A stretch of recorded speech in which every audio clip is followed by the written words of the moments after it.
Alright, so you can hear some fans running in the background. I don't know how much the mic's going to pick them up, but got some fans running to move a little air around in here so I don't die too quickly. After the last video I did, check transmission fluid. Yeah, tranny fluid is very low. I went to start it like the next day, and it was backfiring and popping worse than ever, and it actually would start and die immediately when I released the key. And guess what? It's always the grounds. After a lot of troubleshooting, trying to figure things out, I even changed the crank sensor thinking it was getting an erratic crank sensor signal or something that was causing it not to continue to run. Turns out I had my grounds grounded up here on the coil pack bolts, and while it worked for months and months and months, about 2 days ago it decided it wasn't going to work anymore. After all kinds of troubleshooting, I moved the grounds from here, grounded both of them to the head of the block on both sides. Started right up and ran. No more pops, no more bangs, no more skips. It still doesn't start real quick. Sometimes it takes 2 or 3 hits of the key to start it, but it starts, runs, no pops, no backfires. See what happens.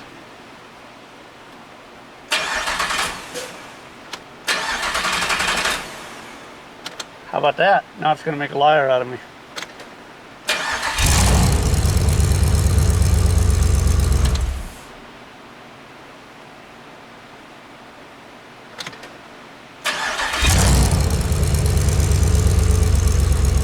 And it revs like it should.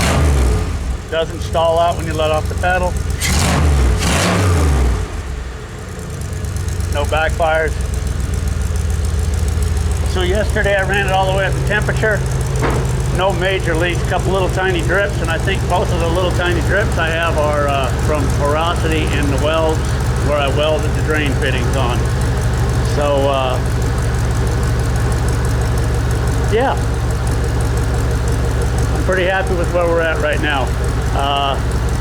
I've got a code scanner hooked up to it right now. I do have a couple codes for transmission, but I did do some rewiring to the transmission, and maybe I got one of those wires wrong or a couple of those wires wrong, but it does go into gear as far as I know. It used to go into gear.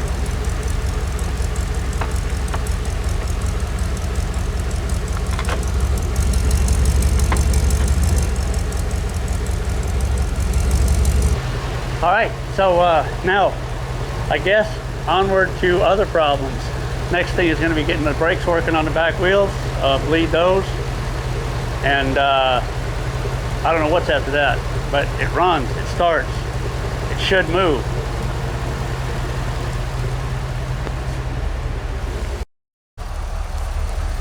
And inside the car we have some gauges that seem to work, and some codes. Let's see if this can focus on this without too much reflection.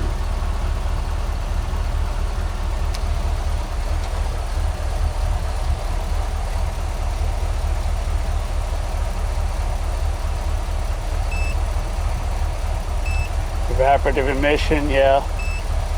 Evaporative emission, yeah. Evaporative emission. There's the transmission codes. Like I said, probably got a wired wrong. But other than the camshaft sensor, 2 transmission codes, everything else is for evaporative emission. Fuel load, oh there it is. Went right past it. So we're almost at operating temperature. And I had it up to operating temperature yesterday and everything seemed to go pretty good. I just found a leak a second ago on one of my little temporary plugs, so all in all, things are going pretty good. I found a decibel meter app for my phone, so let's give this a try and see how it works.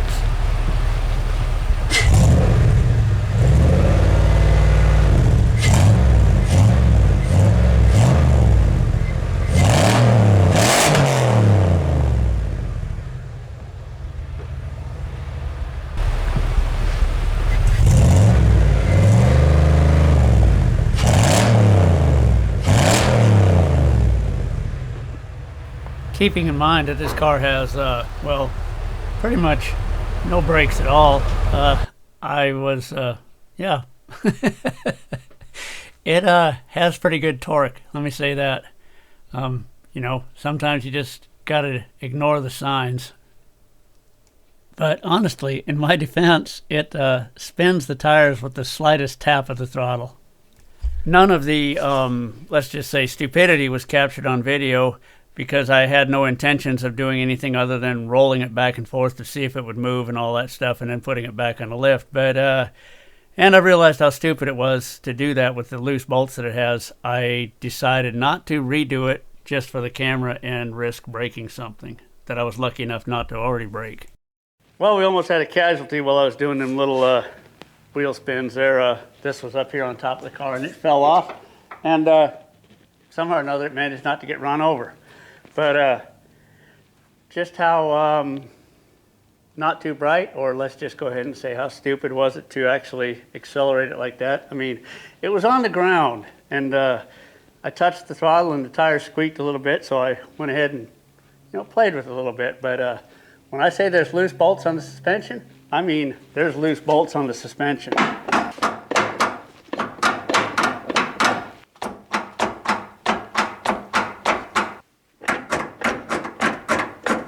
Nothing's tight back here. All right, anyway, it was fun. Like, subscribe, share, and we'll see you next time. Currently, I'm working on the brakes. I'm putting brake calipers that have a parking brake function on a Impala front axle. I'm using the Impala rear axle brake hats and brake calipers from a Chevy Cruze. Let's see how that works. So hopefully next week's video will be about how to do brakes, or possibly how not to do brakes. But at least when I'm done, I'll have a parking brake. I hope.